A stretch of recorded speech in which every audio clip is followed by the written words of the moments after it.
അസ്സലാമു അലൈക്കും വറഹ്മത്തുള്ളാഹി വബറകാതുഹു. സുന്നി വിദ്യാഭ്യാസ ബോർഡ് ഇംഗ്ലീഷ് മീഡിയം സ്കൂളുകളിൽ 3-ാം തരത്തിലേക്ക് തയ്യാറാക്കപ്പെട്ട ഉലൂമുദ്ദീനിന്റെയും വർക്ക് ബുക്കിന്റെയും 16-ാമത്തെ ചാപ്റ്ററാണ് വായിക്കുന്നത്. ആലമുൽ മുഅ്ജിസാത്ത്, ഏറ്റവും വലിയ മുഅ്ജിസത്ത് നടത്തി വരുന്ന പാഠാണ്.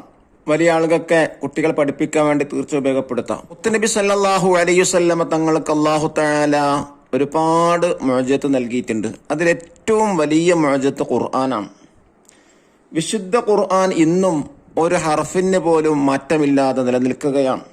ഖിയാമത്ത് നാൾ വരെ അത് നിലനിൽക്കുമെന്ന് അല്ലാഹു തആല തന്നെ നമ്മോട് പറഞ്ഞിട്ടുണ്ട്. ഖുർആൻ വലിയ സാഹിത്യമാണ്. ഏറ്റവും വലിയ സാഹിത്യകാരനായിരുന്ന ഉത്ബത്ത് നബി സല്ലല്ലാഹു അലൈഹി വസല്ലമ തങ്ങൾ ഖുർആൻ പാരായണം കേട്ടപ്പോൾ അദ്ദേഹത്തെ അത്ഭുതപ്പെടുത്തി. അദ്ദേഹം മക്കക്കാരോട് പറഞ്ഞു, ഇത് നിങ്ങൾ പറയുന്നത് പോലെ കവിതയോ മരണമോ ജ്യോത്സ്യമോ ഒന്നുമല്ല ഖുർആൻ. തീർച്ചയായും ഇതിന് മഹത്തായ വശീകരണ ശക്തിയുണ്ട് എന്നൊക്കെ സമ്മതിച്ചിട്ടുണ്ടെങ്കിലും അഹങ്കാരം മൂലം ഒരു സത്യദീനിൽ പ്രവേശിച്ചില്ല. ഈ സന്ദർഭത്തിലാണ് ഖുർആൻ അവരെ വെല്ലുവിളിച്ചത്. ഇതുപോലൊരു ഖുർആൻ കൊണ്ടുവരാൻ നിങ്ങൾക്ക് കഴിയുമോ? മനുഷ്യരും ജിന്നുകൾ ഒരുമിച്ചാൽ പോലും കഴിയില്ല എന്ന ഖുർആനിന്റെ വെല്ലുവിളി, ചലഞ്ചിങ് ഇപ്പോഴും നിലനിൽക്കുകയാണ്. ഇനി നോക്കൂ, വായിക്കാം. ഒരിക്കൽ നബി സല്ലല്ലാഹു അലൈഹി വസല്ലമയുടെ ഖുർആൻ പാരായണം ഉത്ബത്ത് ശ്രവിക്കാനിടയായി.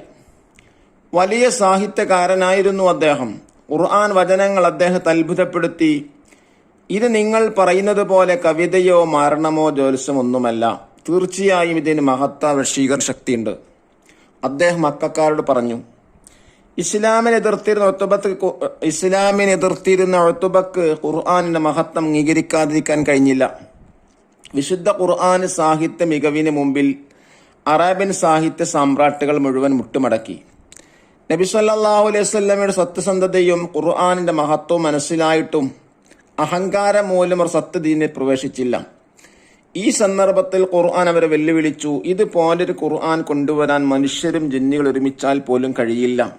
അവർ പരസ്പരം സഹായികളായാലും നാം നമ്മുടെ അടിമക്ക് അവതരിപ്പിച്ചതിൽ സംശയമുണ്ടെങ്കിൽ അതിന് സമാനമായ സൂറത്ത് കൊണ്ടുവരൂ. അല്ലാഹുവല്ലാത്ത നിങ്ങളുടെ സഹായികളെയും വിളിച്ചോളൂ. ഈ വെല്ലുവിളി സ്വീകരിക്കാൻ അവർക്ക് കഴിഞ്ഞില്ല. പിൽക്കാലത്തും ആർക്കും സാധിച്ചിട്ടില്ല. വിശുദ്ധ ഖുർആൻ നബി സല്ലല്ലാഹു അലൈഹി വസല്ലമയുടെ ഏറ്റവും വലിയ മുഅ്ജിസത്താണ്. ആ മുഅ്ജിസത്ത് ഇന്നും നിലനിൽക്കുന്നു.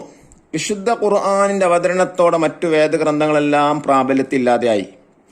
മനുഷ്യ കൈകടത്തലുകൾക്ക് വിധേയമായി പ്രസ്തുത ഗ്രന്ഥങ്ങൾ വായിക്കാനും അതനുസരിച്ച് കർമ്മങ്ങൾ ചെയ്യാനും പാടില്ല. ഖുർആൻ ഖിയാമത്ത് നാൾ വരെ ഒരു മാറ്റവുമില്ലാതെ നിലനിൽക്കും. വിശുദ്ധ ഖുർആൻ പഠിക്കാനും പാരായണം ചെയ്യാനും അതനുസരിച്ച് പ്രവർത്തിക്കാൻ അല്ലാഹു തആല നമ്മെ അനുഗ്രഹിക്കട്ടെ. ആമീൻ.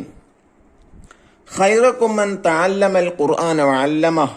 പരിശുദ്ധ ഖുർആൻ പഠിക്കുകയും പഠിപ്പിക്കുകയും ചെയ്യുന്നവരാണ് നിങ്ങൾ ഉത്തമർ. അപ്പുറത്തെ പേജ് നോക്കൂ. നഖർ വ നഫം. മാരണം എന്ന് പറഞ്ഞാൽ എന്താണ്?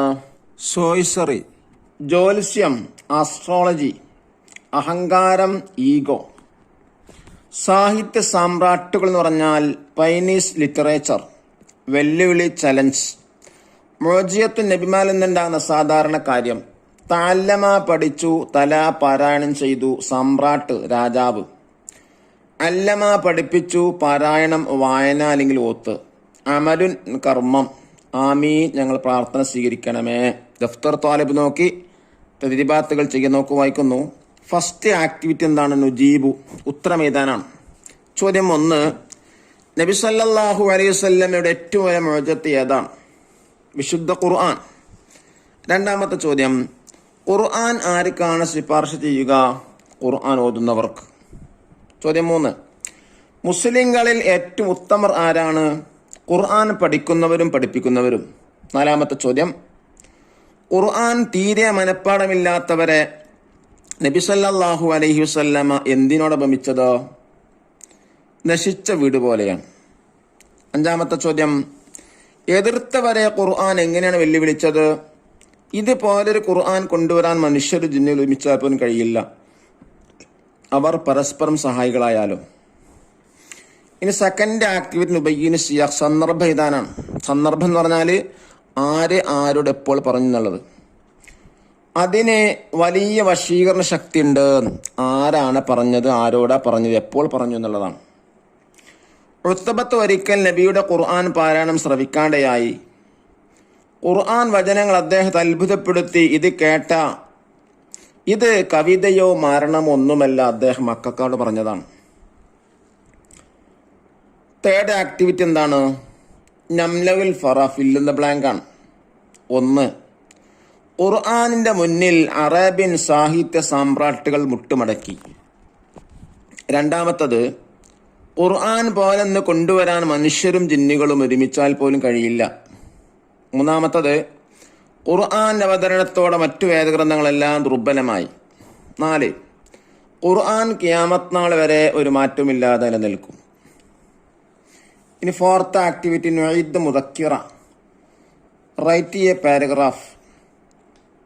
1. ആദമുൽ മുഅ്ജിസാത്ത് എന്ന വിഷയത്തിൽ കുറിപ്പ് തയ്യാറാക്കാനാണ്. ഉത്ബത്ത് ഒരിക്കൽ നബി സല്ലല്ലാഹു അലൈഹി വസല്ലമയുടെ ഖുർആൻ പാരായണം ശ്രവിക്കാണ്ടയായി. വലിയ സാഹിത്യകാരനായിരുന്നു അദ്ദേഹം.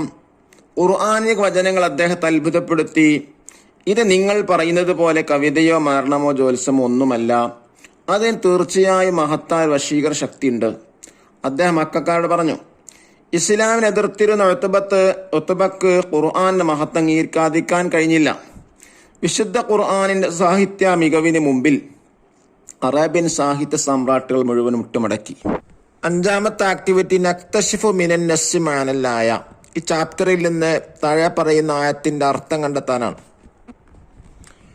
قل إن اجتمعت الإنس والجن على أن يأتوا بمثل هذا القرآن لا يأتون بمثله ولو كان بعضهم لبعض ظهيرا. എന്താ അതിനർത്ഥം? ഇതുപോലൊരു ഖുർആൻ കൊണ്ടുവരാൻ മനുഷ്യരും ജിന്നുകളും ഒരുമിച്ചാൽ പോലും കഴിയില്ല, അവർ പരസ്പരം സഹായികളായാലും. അല്ലാഹു തആല ധാരാളം ഖുർആൻ പാരായണം ചെയ്യാനും അതനുസരിച്ച് ജീവിക്കാൻ അല്ലാഹു നമുക്ക് തൗഫീഖ് നൽകാൻ അനുഗ്രഹിക്കട്ടെ. അസ്സലാമു അലൈക്കും വറഹ്മത്തുള്ളാഹി വബറകാതുഹു.